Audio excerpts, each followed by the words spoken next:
DNA జ్యోతిష్యానికి సాధారణ జ్యోతిష్యానికి తేడా ఏమిటంటే, వేల సంవత్సరాల నుండి సాధారణ జ్యోతిష్యం ద్వారా ఒక జాతక చక్రం చూసి భూత భవిష్యత్ వర్తమాన కాలాలలో ఎప్పుడు ఎలా ఏమి జరుగుతుందని చెబుతూ, ఒకవేళ అవి గాని అనుకూలంగా జరగకపోతే ఎలాగైనా ప్రకృతికి విరుద్ధంగా వాటిని మార్చేయాలని, అది కుదరకపోయినా పరిహారాల నెపంతో చేసే పద్ధతిది. కానీ దానికి మారుగా డిఎన్ఏ జ్యోతిష్యం ద్వారా ఇవన్నీ ఎందుకు జరుగుతున్నాయని కనుగొని ఒక పని చేసే ముందే అది సరైనదా కాదా అని సరైన సమయంలో మనము తీసుకునే మంచి నిర్ణయం జీవితంలో అన్నింటిలో విజయాలు సాధించడానికి సలహాలు మార్గదర్శకాలు చెప్పే నిజమైన జ్యోతిష్య విధానం ఇది. ఏది మీకు అవసరమో మీరే నిర్ణయించుకోగలరు. ప్రపంచవ్యాప్తంగా ఉన్న డిఎన్ఏ ఆస్ట్రాలజీ ప్రియమైన ప్రేక్షక మహాశయులందరికీ నా హృదయపూర్వక నమస్కారములు. నేను తిరుపతి పట్టణంలోని రేణిగుంట నుండి మీ గుణబ్రహ్మ సరస్వతి. ఈ వీడియో ద్వారా అష్టకర్మలలో పుట్టినటువంటి వారి యొక్క వివాహ సంబంధమైనటువంటి దోషాలు ఏ విధంగా వారిని వివాహము కానీయకుండా చేస్తున్నాయి, ఆ దోషాన్ని మనము తెలుసుకుని ఏ విధంగా దానిని రెక్టిఫై చేసుకుని మనం కానీ ప్రయత్నించగలిగితే త్వరగా వివాహాలు మనము అనుకున్నటువంటి కాలంలో జరిగి ఉత్తమమైనటువంటి ఫలితాలని అందించగలవు అన్నటువంటి ఆలోచనతో డిఎన్ఏ ఆస్ట్రాలజీ ప్రకారంగా ఈ అష్టకర్మలలో పుట్టినటువంటి వారు ఎలాంటి జాగ్రత్తలు తీసుకోవాలన్న అంశం పైన ఈ వీడియో చేయడం అనేది జరుగుతూ ఉంది. అందులో సూర్య దోషాన్ని కలిగినటువంటి వారికి వివాహము, చంద్ర దోషము కలిగినటువంటి వారికి వివాహము, కుజ దోషము కలిగినటువంటి వారికి వివాహము, బుధ గ్రహ దోషము కలిగినటువంటి వారికి వివాహము. అంటే ఇక్కడ బుధ గ్రహము కాకుండా బుధ కర్మ రిజిస్ట్రీ అని చెప్పొచ్చు, ఎందుకంటే మన డిఎన్ఏ ఆస్ట్రాలజీ ప్రకారంగా వెళ్తున్నాం కాబట్టి. అందువల్ల బుధ కర్మ దోషము కలిగినటువంటి వారికి వివాహము, గురు కర్మ దోషము కలిగినటువంటి వారికి వివాహము, శుక్ర కర్మ కలిగినటువంటి వారికి ఉన్నటువంటి దోషము వలన ప్రాప్తించినటువంటి వివాహ ప్రాప్తము, మరియు శని కర్మ దోషము వారికి ఉన్నటువంటి వివాహ ప్రాప్తం ఏమిటి, రాహు కర్మ దోషము కలిగినటువంటి వారికి వివాహ ప్రాప్తం ఎలా ఉంటుంది అన్న అంశాలను మనము క్రమంగా ఒక్కొక్క వీడియోలో తెలియజేయడానికి నేను మీకు సపరేట్గా ఇస్తాను. అయితే జనరల్గా ఏమిటంటే, ఈ వివాహము అనే విషయాన్ని మనం ప్రథమ వివాహం నుండి మొదలు పెడుతున్నాము. అది రెండవ వివాహానికి వెళ్తుందా, మూడవ వివాహానికి వెళ్తుందా అన్న అంశాలని మనం చెప్పాలంటే వ్యక్తిగత జాతకం అవసరము, దానికి తగినటువంటి విధి నియమములు కూడాను ఉన్నాయి. అయితే ప్రథమ వివాహం గురించి మొట్టమొదట మనం ఇక్కడ ప్రస్తావిస్తున్నాము. ఈ ప్రథమ వివాహానికి ఎవరైనా కానీ 1వ భావము 7వ భావము అంటే 1-7 భావాల సంబంధాన్ని తీసుకొని వివాహాన్ని నిర్ణయించడం అనేది ఉంటుంది. జనరల్గా పెద్దవాళ్ళు చెప్పినట్లుగా ఈ జన్మలు మారవచ్చు కానీ సంబంధాలు మాత్రం మారవు అంటుంటారు. ఎన్ని జన్మలు ఎత్తినా కానీ ఆ సంబంధాలు మనల్ని ఎత్తుక్కుంటూ వస్తాయి. పూర్వజన్మలో మనం చేసుకున్నటువంటి కొన్ని పాప పుణ్య కార్యాలను బట్టి ఎవరినైతే మనము ఏ బాంధవ్యాల్లోనైతే ఇలాంటి ఇబ్బందికరమైనటువంటి పాపకర్మలు చేశామో అదే మళ్ళీ రిఫ్లెక్ట్ అవుతుంది. దీన్ని మనము పూర్వజన్మలో చేసుకున్నటువంటి కర్మలని ఈ జన్మలో అనుభవిస్తున్నాము మేము అని అంటుంటారు. అంటే ఏమిటి, మీ జన్మలు ఎన్నైనా ఎత్తొచ్చు, మీరు మనం ఎన్ని జన్మలైనా మార్చుకుంటూ వెళ్ళొచ్చు, కానీ బాంధవ్యాలు బంధుత్వాలు మాత్రం మారవు. ఎలాగంటే మనం రాశి చక్రాన్ని కానీ లేదా లగ్న చక్రం అని కానీ తీసుకోండి, నటల్ చార్ట్ అంటారు. దీంట్లో 12 భావాలు ఉంటాయి. కాలపురుషునికి 1వ భావం మేషము నుంచి కాలపురుషునికి 12వ భావం మీనం వరకు తీసుకుంటే ఏది మీది లగ్నంగా ఉంటుందో, మీరు పుట్టిన సమయంలో ఏదైతే లగ్నంగా ఉంటుందో ఆ లగ్నములో నుంచి వచ్చినటువంటి ఈ మేషము అనే భావము ఎన్నవ భావముగా ఉంది, లేదా కర్కాటకం ఎన్నవ భావముగా ఉంది, తుల ఎన్నవ భావముగా ఉంది, మకరం ఎన్నవ భావంగా ఉంది. ఇలాగ మనం తీసుకున్నా కానీ ఆ మకరం కానీ మేషము కానీ కర్కాటకం కానీ లేదా తుల ఈ భావాల యొక్క బాంధవ్యాలు వాటికి తీసుకున్నట్టు కర్మ రిజిస్ట్ని బట్టి అవి అలాంటి ఫలితాలని మళ్ళీ మళ్ళీ ఇస్తుంటాయి. ఆ రీతిలో ఉదాహరణకి మనము చాలా వీడియోల్లో చర్చించాం. అదేమిటంటే ఒకరు కన్యా రాశిలో కానీ కన్యా లగ్నంలో పుట్టినప్పుడు ఆ కన్య అనే భావానికి శని కర్మ రిజిస్ట్రీ మరి చంద్రకర్మ రిజిస్ట్రీ ఉంటుంది కాబట్టి ఆ కుటుంబంలో ఖచ్చితంగా ధనిష్ట స్వాతి పునరుషు నక్షత్రాలు భరణి మక జ్యేష్ఠ ఉత్తరాభద్ర నక్షత్రం వాళ్ళు కనెక్ట్ అయి తీరుతారు అన్నాం.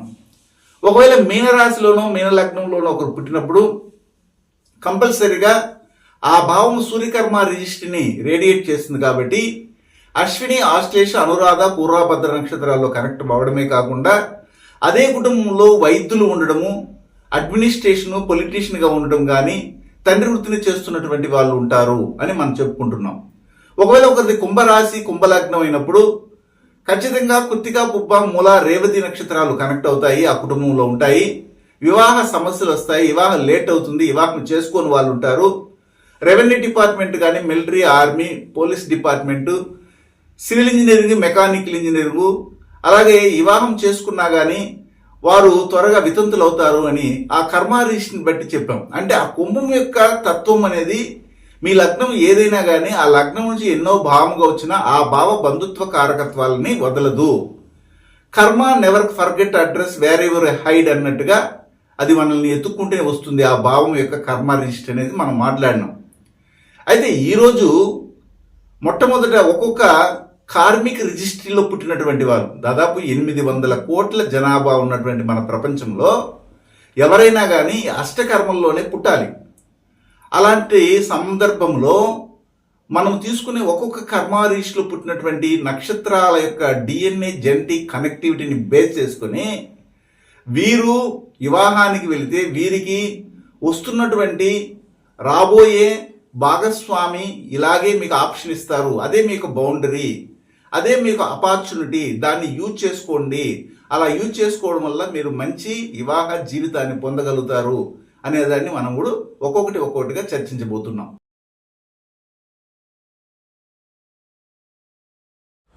గురువు గారి నుండి డిఎన్ఏ ఆస్ట్రాలజీ ప్రకారంగా మీ జాతక పరిశీలన చేయించుకుని సలహాలు మార్గదర్శకాలను పొందాలంటే మా త్రిశక్తి డిఎన్ఏ ఆస్ట్రాలజీ యూట్యూబ్ ఛానల్లో మరిన్ని వీడియోలు చూసి ఒక అవగాహనకు వచ్చాక మీకు ఉపయోగపడుతుందనిపిస్తేనే ఫోన్ ద్వారా కానీ లేదా డైరెక్ట్గా కానీ అపాయింట్మెంట్ కొరకు సంప్రదించగలరు. చంద్ర కర్మ దోషము కలిగినటువంటి వారికి వివాహ ప్రాప్త విషయాలు ఏ విధంగా మనము పరిగణలోకి తీసుకోవాలి అంటే చంద్రకర్మ దోషం అంటే ఏమిటండి, మాకు అర్థం కావట్లేదు, మీరు కొద్దిగా వివరించి చెప్పండి అన్నట్టుగా అనిపిస్తుంది. చూడండి, మనము ఈ అష్టకర్మల్లో ఎవరు పుట్టినా కానీ ఈ నక్షత్రాలు అంటే 27 నక్షత్రాలలోనే పుట్టాల్సి ఉంటుంది. అందులో చంద్రకర్మ రిజిస్ట్రీ కలిగిన నక్షత్రాలు అవి దోషాన్ని ఇస్తాయి, అలాగే మనకి ఒక విధంగా వరాన్ని కూడా ఇస్తాయి. అయితే ఇచ్చినటువంటి కర్మ రిజిస్ట్రీ మనం వరంగా మార్చుకోవడం ఎలా? భరణి, మక, జ్యేష్ఠ, ఉత్తరాభాద్ర ఈ 4 నక్షత్రాలలో ఏ కుటుంబంలో ఏ వంశంలోనైతే మళ్ళీ మళ్ళీ మళ్ళీ పుడుతూనే ఉంటారు బిడ్డలు, ఆల్రెడీ పుట్టి ఉంటారో వారికి చంద్రగ్రహం యొక్క కర్మ దోషం అనేది తాకుతుంది. ఆ కర్మ దోషాన్ని మనం పెంచుకుంటూ వెళ్ళడం వల్ల అనేకమైన సమస్యలు వస్తాయి. అలాగా చంద్ర దోషం ఉన్నటువంటి వారికి వివాహం జరగాలంటే ప్రథమ వివాహము వాళ్ళు ఎలాంటి నిర్ణయాలు తీసుకోగలిగితే ఆ దోషము మనల్ని తాకకుండా ఉండగలుగుతుంది అన్న అంశాలను ఇప్పుడు మనము పరిశీలిస్తున్నాం. జనరల్గా మీరు అనుకోవచ్చు, ఈ భరణి అనే నక్షత్రము మేషములో ఉంటుంది, మఖ అనే నక్షత్రము సింహములో ఉంటుంది, జ్యేష్ఠ అనే నక్షత్రం వృశ్చికములో ఉంటుంది, ఉత్తరాభద్ర అనే నక్షత్రం వచ్చి మీనములో ఉంటుంది. ఇవి 4 కూడాను ఈ యొక్క 4 రాసులు లగ్నాల్లోనే ఉంటాయి కదా. అప్పుడు ఈ 4 రాసులు 4 లగ్నాల వారికి మాత్రమేనా అనుకోకండి. అది ఎలాగనేది నేను ఒక్కొక్కటి వివరించినప్పుడు మీకు అర్థమవుతుంది. అయితే మోస్ట్లీ మీరు గమనించగలిగితే ఇక భరణి అనే నక్షత్రము శుక్రుని యొక్క అధీన నక్షత్రంగాను, మఖ అనే నక్షత్రము కేతు అధీన నక్షత్రంగాను, జ్యేష్ఠ అనే నక్షత్రం బుధుని అధీన నక్షత్రంగాను, ఉత్తరాభద్ర నక్షత్రం అనేది శని యొక్క అధీన నక్షత్రంగా ఎన్నాళ్ళుగా మీరు సాంప్రదాయ జ్యోతిష్యం ప్రకారంగా తెలుసుకున్నారు. ఓకే, కానీ ఈ 4 నక్షత్రాలు అనేవి వంశపారంపర్యంగా డిఎన్ఏ జెనెటిక్ కనెక్టివిటీని నిర్ధారణ చేస్తాయి. ఎలా నిర్ధారణ చేస్తాయంటే ఒక కుటుంబంలో రాశిపడి నక్షత్రంగా కానీ, లగ్నా పాయింట్ పడి నక్షత్రం కానీ, లగ్నాధిపతి పడి నక్షత్రం కానీ భరణి నక్షత్రంలో పుట్టినట్లయితే అదే వంశములో అదే పరంపరలో మఖ జ్యేష్ఠ ఉత్తరాభద్ర నక్షత్రాలు కూడా కనెక్ట్ అవుతాయి. అలా అయినప్పుడు మాత్రమే వాళ్ళు బయాలజికల్ రిలేషన్ని కొనసాగిస్తున్నారు అని అర్థం. అదే కుటుంబంలో వ్యవసాయం చేసినటువంటి వాళ్ళు, అదే కుటుంబంలో ముఖ్యంగా మెంటల్లీ డిజాస్తో బాధపడిన వాళ్ళు, నీటి గండాలు నీటిలో పడి చనిపోయిన వాళ్ళు, అలాగే మతం మార్పిడి చేసినటువంటి వాళ్ళు, ప్రీ మ్యారిటల్ లైఫ్ని కొనసాగిస్తున్నటువంటి వాళ్ళు, మానసికంగా కుంగిపోతున్నటువంటి వాళ్ళు ఉంటారు. ఫుడ్ రిలేటెడ్ బిజినెస్ సంబంధమైన వృత్తులు అన్నీ కూడాను ఈ యొక్క చంద్రుని కర్మ రిజిస్టర్ కిందికి వస్తాయి. సైకాలజికల్ ప్రాబ్లమ్స్ వస్తాయి. సైకాటిస్ట్ వైద్య సంబంధమైన వృత్తిలో ఉన్నటువంటి వారు కూడా ఈ కర్మ రిజిస్టర్ని కలిగి ఉంటారని మనం అనేకమైన వీడియోల్లో చెప్పుకుంటూ వచ్చాం. కానీ ఎక్కువ సమస్యలు ప్రతి ఒక్కరి జీవితంలో ఎక్కడ మొదలవుతా ఉన్నాయంటే చెప్పుకోదగ్గగా విషయాలు ఎలా ఉంటాయంటే వివాహ సంబంధమైన విషయాల గురించి మాత్రమే ఎక్కువ మంది చర్చిస్తుంటారు. ఒక వివాహము అనే దాన్ని స్టార్ట్ చేస్తేనే అప్పుడు మాత్రమే జ్యోతిష్యుల్ని ఎతుకుతారు.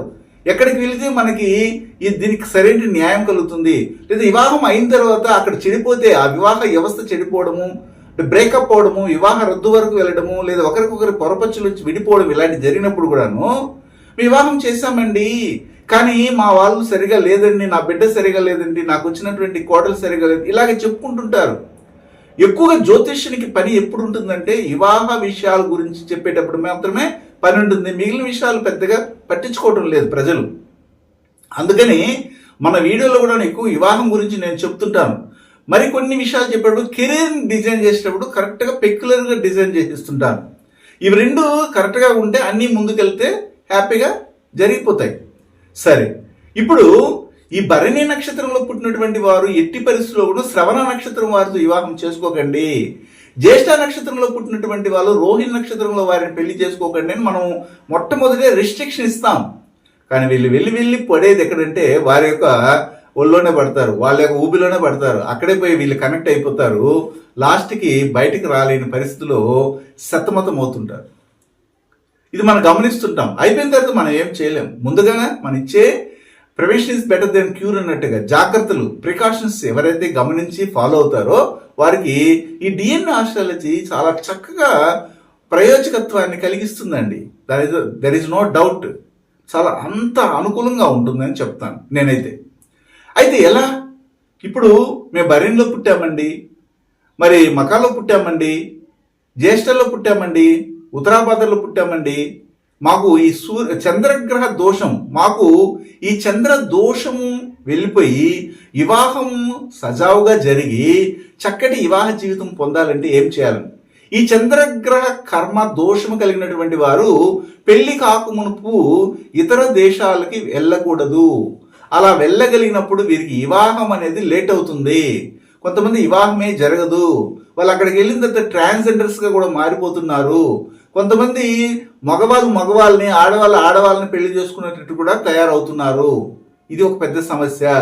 లేదంటే అక్కడికి వెళ్ళి అక్కడ ఉన్నటువంటి వారితోనే కొలాబరేట్ అయిపోయి మన దేశంలోకి రాకుండా తల్లిదండ్రులకి బాధను మిగులుస్తున్నారు.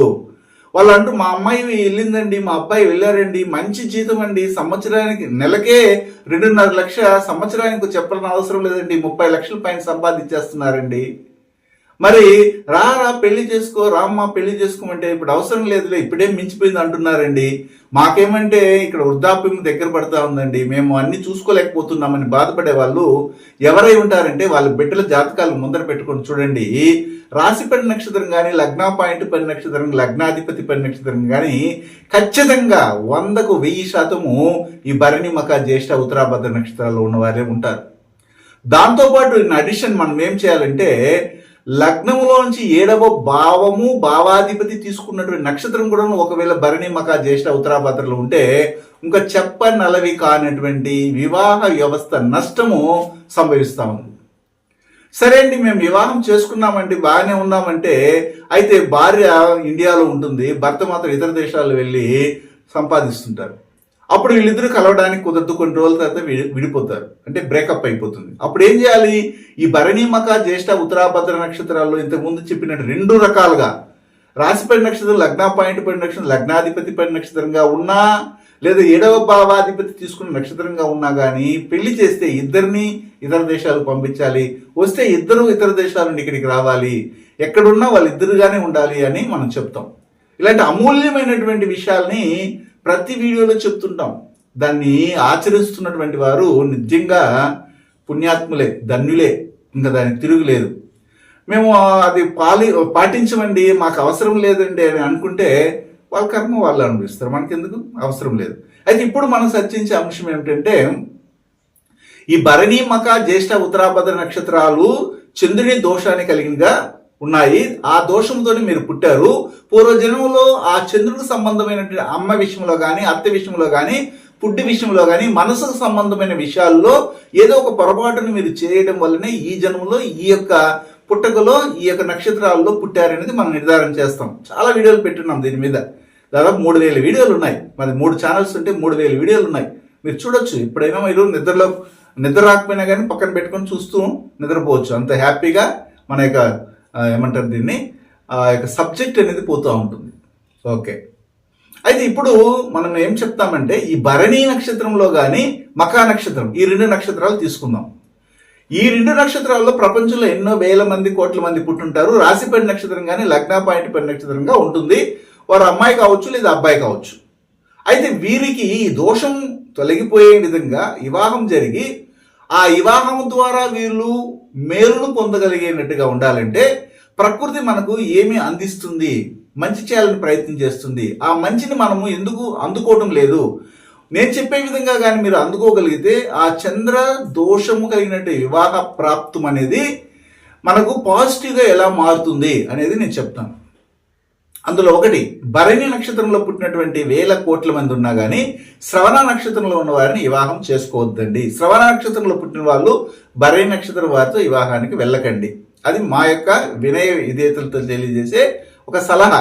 మీరు వింటారా వినారా అది మీ ఇష్టం, మాకు అవసరం లేదు. చెప్పగలిగినంత వరకే మేము చేయగలం. రెండోది ఏమిటంటే మఖ నక్షత్రము. ఈ 2 నక్షత్రాలు కూడా మనం తీసుకున్నప్పుడు భరణి నక్షత్రానికి మేషం అనే భావం అనేది తావిస్తుంది, దానికి స్టేయింగ్ చేసే ఇల్లు అనమాట అది.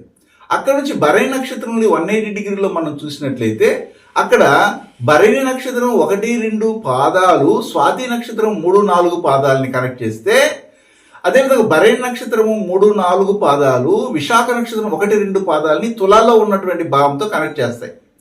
అంటే మీరు అప్పుడు వెంటనే గమనించవచ్చు 2 రిజిస్ట్రీలు ఉన్నాయి ఇక్కడ. ఒకటి వచ్చి శనికర్మ రిజిస్ట్రీ, రెండవది వచ్చి రాహుకర్మ రిజిస్ట్రీ. కాబట్టి ఇది గుర్తుపెట్టుకోండి. ఆ తర్వాత మఖ తీసుకుందాం. మఖ నక్షత్రం ఎక్కడ ఉంటుంది? సింహంలో ఉంటుంది. సింహంలో ఉన్నటువంటి మఖ 1, 2 పాదాలు ధనిష్ట నక్షత్రము కుంభంలో ఉన్నటువంటి 3, 4 పాదాలని తాకుతుంది.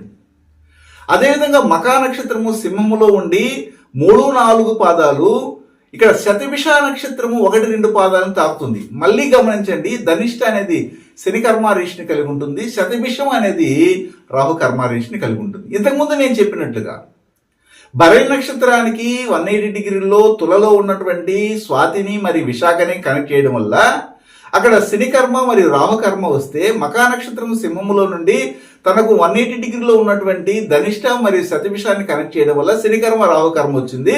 ఇప్పుడు కామన్గా ఈ యొక్క భరణి నక్షత్రంలో పుట్టినటువంటి వారికి కానీ లేదా మకా నక్షత్రంలో పుట్టినటువంటి వారికి రాశి పడి నక్షత్రంగా కానీ లగ్న పాయింట్ పడి నక్షత్రం కానీ ఉంటే వారికి రెండు కర్మలతో కూడినటువంటి భాగస్వామి వస్తారు.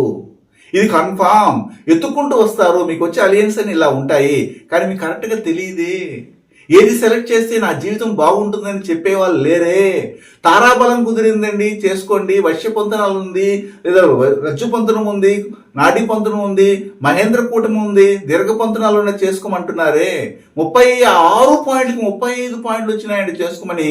వెంటనే 3 రోజులకి వెనక్కి వచ్చేస్తున్నారే. ఇది ఎవరు చేసుకుంటున్నారంటే మీరే చేసుకుంటున్నారు. మీకు అసలు ప్రాప్తమే ఇవ్వలేదు. మీకు ఇలాంటి ఆప్షన్స్ తోనే మ్యారేజ్ అవ్వాలని డిసైడ్ చేసి పంపించాడు భగవంతుడు. ఆ దోషాన్ని తొలగించుకొని ముందుకెళ్ళడానికి ఇలా చేయండి అన్నారు. మేమేం చేస్తామంటే 3వ ఆప్షన్కి వెళ్తాము, 3వ బౌండరీలో దాటేస్తామంటే వెళ్ళిన దానికి మీరే కదా కండి మూల్యం చెల్లించాలి. కాబట్టి ఇక్కడ మీరు భరణి నక్షత్రంలో కానీ మకా నక్షత్రంలో ఎవరైతే పుట్టుంటారో వారికి రాబోయే భాగస్వామి అమ్మాయికి అబ్బాయి, అబ్బాయికి అమ్మాయి, ఆపోజిట్ సెక్స్ అంటారు. ఇలాగ ఉన్నటువంటి వారితో వివాహం చేయాలంటే శనికర్మ రాహుకర్మ ఉండాలి. శనికర్మ దిష్టి కలిగిన నక్షత్రాలు ఏమిటి? ధనిష్ట, స్వాతి, పునరుష నక్షత్రాలు. మరియు రాహుకర్మ దిష్టి కలిగిన నక్షత్రాలు ఏమిటి? పుష్యమి, విశాఖ, శతభిషం. ఈ 6 నక్షత్రాల కలయికతో రాశిపడి నక్షత్రం కానీ లగ్న పాయింట్ పడి నక్షత్రం కానీ లగ్నాధిపతి పడి నక్షత్రం వారితో కానీ వెళితే మీకు చంద్ర కర్మ దోషము తొలగిపోయి పాజిటివ్గా మీ వివాహ జీవితం బాగుంటుంది. దీంతో పాటు కన్యారాశి, కన్యా లగ్నము, ధనుసు రాశి, ధనుసు లగ్నము 2 ఆప్షన్లో ఒకటి ఉన్నా కానీ మీరు టిక్ పెట్టుకొని ముందుకెళ్ళండి. ఆ తదుపరి ఒకవేళ ఆ ధనుసు రాశి లేదు, ధనుసు లగ్నము లేదు, కన్యా రాశి లేదు, కన్యా లగ్నము లేదు, అలాంటప్పుడు ఏం చేయాలంటే వారి జాతకంలో లగ్నం ఏదో చూడండి. ఆ లగ్నానికి సంబంధించిన అధిపతి గ్రహం చూసి ఆ గ్రహం వెళ్ళి ఈ కన్యలో కానీ లేదా ధనుసులో ఉన్న కూర్చోన్నారా చూడండి. అప్పుడు ఇంకా బాగా మంచిగా యాప్ట్ అవుతుంది. ఆ తదుపరి లగ్నములోని గురువు, లగ్నములోని బుధుడు అనే గ్రహాలు ఉన్నాయా ఎదుటి వ్యక్తిలో చూడండి, అమ్మాయిలో కానీ అబ్బాయిలో కానీ. ఈ రెండిట్లో ఒకటి ఉన్నా కానీ మీరు టిక్ పెట్టుకోవచ్చు. లగ్నాధిపతితో గురువు, లగ్నాధిపతితో బుధుడు. లగ్నాధిపతితో గురువు బుధుడు కూడా ఉండొచ్చు. 1, 6, 9 కాంబినేషన్ 1619 1619 అంటే 1వ భావాధిపతి 6లో కానీ 9లో కానీ, 1, 6 భావాధిపతి 9లో కానీ, 1, 9 భావాధిపతి 6లో కానీ, ఇట్లా మ్యాట్రిక్స్ కాంబినేషన్ ఏది ఒకటి ఉన్నా కానీ మీరు చక్కగా ముందుకు వెళ్ళడానికి మీకు జాతకం పర్మిషన్ ఇస్తా ఉంది. మీ ఆప్షన్ అదే, మీ బౌండరీ అదే, మీ ఆపర్చునిటీ అదే. ఇది కాదని మీకు మీరుగా తీసుకునే నిర్ణయాల వల్ల ఆ చంద్ర దోషం అనేది ఎక్కువ అవడం వల్ల వివాహ వ్యవస్థ చెడిపోతాం. అయితే వీళ్ళ కుటుంబం ఎలా ఉంటుందంటే ఇంతకుముందు చెప్పినట్టుగానే హెవీ మిషన్ దగ్గర పనిచేసే వాళ్ళు, లాయర్లుగా ఉన్నవాళ్ళు, డెంటిస్టులుగా ఉన్నవాళ్ళు, మెకానికల్ సంబంధమైన వృత్తుల్లో ఉన్నటువంటి వాళ్ళు, గ్యాస్, పెట్రోలియం, వంట నూనె, లెదర్ సంబంధమైన వృత్తుల్లో ఉన్నటువంటి వాళ్ళు, ఇవందరూ కూడా కనెక్ట్ అవుతారు. అలాగే స్టీల్, రాడ్, స్క్రాప్ ఇలాంటి వృత్తుల్లో ఉన్నటువంటి వాళ్ళు ఉంటారు. మీకు రాబోయే భాగస్వామికో కుటుంబ సభ్యులు. అదేవిధంగా సివిల్ ఇంజనీరింగ్ వర్క్ చేసే వాళ్ళు కూడా ఉంటారు. గృహోపకరణ వర్క్ కూడా చేసే వాళ్ళు ఉంటారు. దాంతోపాటు chemical, electrical, electronics, automobiles, transport ఇలాంటి వృత్తుల్లో ఉన్నటువంటి వాళ్ళు ఉంటారు. టెక్స్టైల్ వృత్తుల్లో ఉన్నటువంటి వాళ్ళు కానీ ఉంటారని మనం చెప్తాం. అంటే ఎవరికి? ఈ భరణి మరియు మకా నక్షత్రాల్లో పుట్టినటువంటి వారికి కామన్గా చెప్పేశాను. ఆ తదుపరి జ్యేష్ఠ మరియు ఉత్తరాభద్ర నక్షత్రంలో పుట్టినటువంటి వారు కూడా చంద్రదోషము కలిగినటువంటి వారే. వారి వివాహము నేను చెప్పినట్లుగా వెళ్తే ఆ చంద్ర దోషం తొలగిపోయి పాజిటివ్గా రావడానికి అవకాశం ఉంటుంది.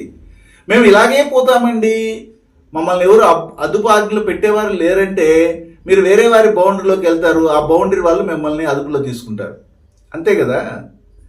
కాబట్టి ఇప్పుడు మీరు ప్రయత్నం చేయాల్సింది ఏంటంటే ఈ జ్యేష్ఠ నక్షత్రంలో పుట్టినటువంటి వారు రోహిణి అనే నక్షత్రంలో పుట్టినటువంటి వారితో వివాహం చేసుకోకూడదు. ఉత్తరాభద్ర నక్షత్రంలో పుట్టినటువంటి వాళ్ళు ఎవరితోనే వివాహం చేసుకోవచ్చు, దానిలో రెస్ట్రిక్షన్స్ లేవు. కానీ నేను చెప్పబోయే నక్షత్రాల వారితో కానీ వివాహం చేసుకుంటే అద్భుతమైనటువంటి ఫలితాలు ఉంటాయి. మొదటి జ్యేష్ఠ నక్షత్రం తీసుకుంటే వృశ్చికంలో ఉంటుంది. జ్యేష్ఠ నక్షత్రం 1, 2, 3, 4 పాదాలు ఉంటాయి. జ్యేష్ఠ నక్షత్రం 1, 2 పాదాలు డైరెక్ట్గా వెళ్ళి రోహిణి నక్షత్రము 3, 4 పాదాలని కనెక్ట్ చేస్తుంది. అలాగే జ్యేష్ఠ నక్షత్రము వృశ్చికములో ఉండి 3-4 పాదాలు, మృగశిర నక్షత్రం 1-2 పాదాలని వృషభములో కనెక్ట్ చేస్తుంది. ఇంతకుముందే చెప్పాను. అదేమిటండి మీరు జ్యేష్ఠ వద్దన్నారు కదా, ఇప్పుడు రోహిణి నక్షత్రం జ్యేష్ఠత వద్దన్నారు కదా, మరి ఈ జ్యేష్ఠ వెళ్ళి నేరుగా రోహిణితోనే కనెక్ట్ అవుతుందంటే అప్పుడు ఈ రోహిణి అనే నక్షత్రము ఏమిటి? ఎవరి కార్మిక రిజిస్ట్రీ? బుధుని కర్మ రిజిస్ట్రీ. అయితే దాంతోపాటు ఏమైనా నక్షత్రాలు ఉన్నాయంటే ఉత్తర నక్షత్రము మరి పూర్వాష నక్షత్రాలు ఉన్నాయి కాబట్టి వారితో వివాహం చేసుకోండి అంటాం. ఓకేనా? అంటే ఇక్కడ ఏమిటి? బుధ కర్మ మరి గురుకర్మ రిజిస్టర్ ఉన్నటువంటి 2 కార్మిక రిజిస్టర్ ఉన్నటువంటి వారితో ఈ జ్యేష్ఠ నక్షత్రం వాళ్ళు వివాహానికి వెళ్ళొచ్చు. అయితే అందులో కూడాను రోహిణి నక్షత్రము పనికిరాదు అని చెప్తున్నాం. అది ఎందుకనే వీడియోలు మనకి చాలా పెట్టున్నాము, దాన్ని చూడండి. ఎందుకు చేసుకోకూడదని అంత కారణం కావాలనుకుంటే కొన్ని వీడియోలు వెతకాలి. ఎతికి చూస్తే మీకు ఖచ్చితంగా ఆ విషయాలు తెలుస్తాయి, ఇంకా ప్రూఫ్గా ముందుకెళ్ళొచ్చు. సరే, నెక్స్ట్ ఏంటంటే ఉత్తరాభద్ర నక్షత్రము. ఉత్తరాభద్ర నక్షత్రం మీనంలో ఉంటుంది. ఆ ఉత్తరాభద్ర నక్షత్రం 1, 2, 3, 4 పాదాల్లో 1, 2 పాదాలు మాత్రము ఉత్తరా నక్షత్రము 3, 4 పాదాలని కనెక్ట్ చేస్తుంది.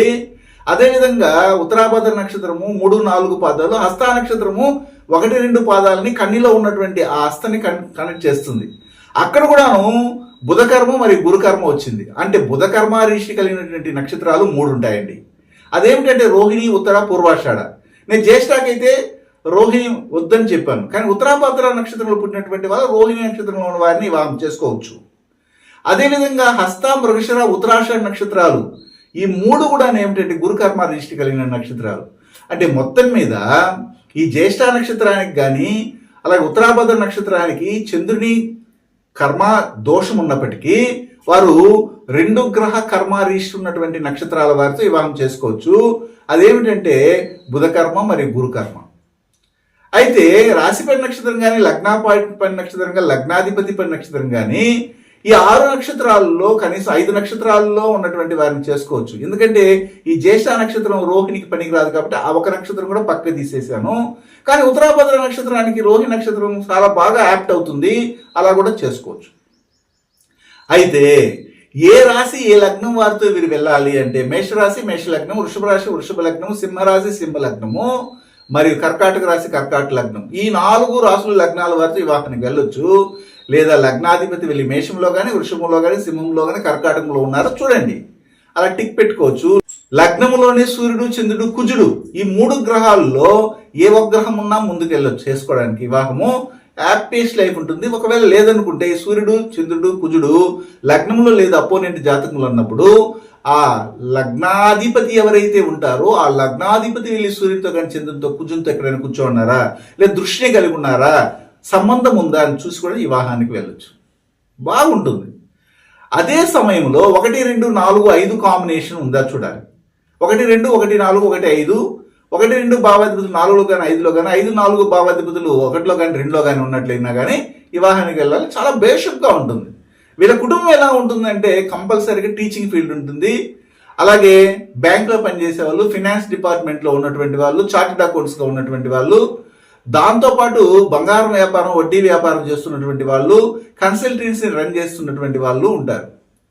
డిఫెన్స్లో పనిచేసే వాళ్ళు ఉంటారు, చార్టెడ్ అకౌంట్స్ ఉంటుంది, రిజిస్ట్రార్ దగ్గర పనిచేసే ఉంటారు, డాక్యుమెంట్ రైటర్స్ ఉన్నటువంటి వాళ్ళు ఉంటారు, లాంగ్వేజ్ అంటే లిటరేచర్ సంబంధమైనటువంటి సాహిత్యం సంబంధమైనటువంటి వృత్తుల్లో ఉన్నటువంటి వాళ్ళు ఉంటారు, ప్రింటింగ్ ప్రెస్లో పనిచేస్తున్నారు, సైంటిస్టులు ఉంటారు, జ్యోతిష్యులు కూడా ఉంటారు. ఇన్ని విధాలైనటువంటి విధానాల ద్వారా మనం ఏం చెప్తామంటే వాళ్ళు కన్క్లూషన్ ఇచ్చి ఒక సలహాని అందిస్తాం. ఇలా ఉన్నటువంటి వారిని విచారించండి మీరు వెళ్ళేటప్పుడు. అప్పుడు ఆ చంద్రదోషం పోతుంది. ఆ తర్వాత ఏం చేస్తామంటే ఈ 4 నక్షత్రాలు కూడా చంద్రదోషం కలిగి ఉన్నప్పటికీ మనం 2 విధాలుగా డిసైడ్ చేసాం, అక్కడ డివైడ్ చేసాం. ఎలాగంటే భరణి మకాకి ఒక జట్టు తీసుకున్నాం. భరణి మకాకి తీసుకున్నటువంటి విధానంలో శనికర్మ రాహుకర్మ తీసుకుంటే జ్యేష్ఠ నక్షత్రానికి ఉత్తరాభద్ర నక్షత్రాలకు ఉన్నటువంటి అపోనెంట్గా వస్తున్నటువంటి 180 డిగ్రీలో వస్తున్న నక్షత్ర కర్మ రిజిస్ట్ని బుధకర్మ మరియు గురుకర్మగా తీసుకుని డివైడ్ చేశాం. మొత్తం మీద ఇవన్నీ కూడా చంద్రకర్మ రిజిస్ట్రీ కలిగినటువంటి నక్షత్రాలే. కాబట్టి ఆ దోషాన్ని తొలగించాలంటే నేను చెప్పిన విధానంతో కానీ ముందుకెళ్తే వివాహం అనేది హ్యాపీయెస్ట్ లైఫ్ని మనకు అందిస్తుంది. దాంతోపాటు ఇప్పుడు నేను చెప్పిన 4 నక్షత్రాల వాళ్ళు ఇక్కడ పుట్టి ఉన్నా, రాశిపడి నక్షత్రం కానీ లగ్నా పాయింట్ పడి నక్షత్రం లగ్నాధిపతి పడి నక్షత్రంగా ఉన్నా, వారు ఫుడ్ రిలేటెడ్ సంబంధమైన వృత్తుల్లో ఉన్నవాళ్ళు, మెరైన్ ఇంజనీరింగ్గా ఉన్నటువంటి వాళ్ళు, హైడ్రాలిక్ ఇంజనీరింగ్ పనిచేస్తున్న వాళ్ళు, అగ్రికల్చర్ చేస్తున్న వాళ్ళు, ప్రొవిజన్ షాప్ పెట్టుకున్న వాళ్ళు, పాలు అమ్మడం, పెరుగు అమ్మడము, ఫ్రాన్స్, ఫిష్, ఫ్లెష్ ఇలాంటి వాటి అన్నింటిలో కూడా వాళ్ళు వృత్తుల్లో ఉంటారు. న్యూట్రిషన్ సంబంధమైనటువంటి వృత్తుల్లో ఉన్నటువంటి వాళ్ళు ఉంటారు. క్యాటరింగ్, క్యాంటీను, అలాగే హోటల్, చిన్న చిన్న రైస్ అమ్మడం కానీ ఇలాంటి వాటిలో ఉంటారు. కాబట్టి వీళ్ళకి రాబోయే భాగస్వామి ఆల్రెడీ పెళ్ళై ఉంటే ఎవరై వచ్చుంటారు, ఎవరు వస్తారు అంటే అప్పుడు 4-12 భావాలు, భావాధిపతుల్ని వారి జాతకంలో చూడాలి. అలా చూసినప్పుడు వారి జాతకంలో 4 మరియు 12లో రాహు కానీ శుక్రుడు కానీ ఉన్నారా, లేదా 4 మరియు ఈ 12 భావాలు, భావాధిపతులు 1వ భావంతో కనెక్ట్ అయిందా అలా చూడాలి. అదేవిధంగా 4, 12 భావాలు, భావాధిపతులతో రాహు కానీ శుక్రుడు కానీ ఉండడము 1వ భావం, 1వ భావాధిపతితో సంబంధపడడం, 1, 4, 1, 12 ఈ కాంబినేషన్ కంపల్సరిగా ఈ భరణి, మక, జ్యేష్ఠ, ఉత్తరాభద్ర నక్షత్రాలు పుట్టినటువంటి వారికి వస్తున్నటువంటి భాగస్వామి జాతకంలో ఉంటుంది. ఎందుకు ఉంటుందంటే ఆల్రెడీ వీరు ఇలాంటి వృత్తులను స్వీకరించగలిగితే మాత్రమే ఈ యొక్క చంద్ర కర్మ దోషం అనేది సులభంగా తొలగిపోయి ఉంటుంది. అలా నిజంగా వీరు ఇలాంటి వృత్తుల్లో కానీ ఉండగలిగితే వారికి వచ్చే భాగస్వామి జాతకంలో 4, 12 భావాలు, భావాధిపతులతో ఇలాంటి సంబంధం అనేది ఉంటుంది. ఇలాగా ఒక్కొక్క కార్మిక రిజిస్ట్రీ అష్టకర్మలలో చంద్ర దోషం కలిగినటువంటి వారికి వివాహం, ప్రథమ వివాహం ఇలా ఉంటే వారి యొక్క చంద్ర దోషం తొలగిపోయి పాజిటివ్గా వివాహ జీవితం బాగుంటుందని చెబుతున్నాను.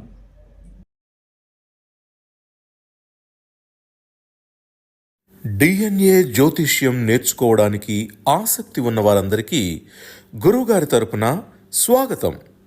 దైవజ్ఞ శ్రీ గుణబ్రహ్మ సరస్వతి గారి నుండి ఆన్లైన్ ఆడియో క్లాసుల ద్వారా అద్భుతమైన ఈ వంశపారంపర్య జ్యోతిష్యంను బేసిక్స్ నుండి అడ్వాన్స్ వరకు నేర్చుకోవాలంటే మీరు ఒక్కసారిగా ఫీజు చెల్లించేస్తే మిమ్మల్ని డిఎన్ఏ వాట్సాప్ గ్రూప్లో యాడ్ చేసినప్పటి నుండి మీ జీవితకాలం డిఎన్ఏ జ్యోతిష్యానికి సంబంధించిన క్రొత్త అప్డేట్స్ని ఆ వాట్సాప్ గ్రూప్లో నిరంతరం పొందవచ్చు. ఫీజు చెల్లించిన వెంటనే జరిగిపోయిన పాఠాలు మీ ఈమెయిల్ ఐడి ఇస్తే గూగుల్ డ్రైవ్కి మొదటే గురువుగారు పంపిస్తారు. అందులో మీకేదైనా డౌట్స్ వస్తే జూమ్ క్లాస్లో గురువుగారే స్వయంగా క్లియర్ చేస్తారు. పీడిఎఫ్ కానీ ప్రింటింగ్ మెటీరియల్ కానీ ఇవ్వబడదని గమనించగలరు.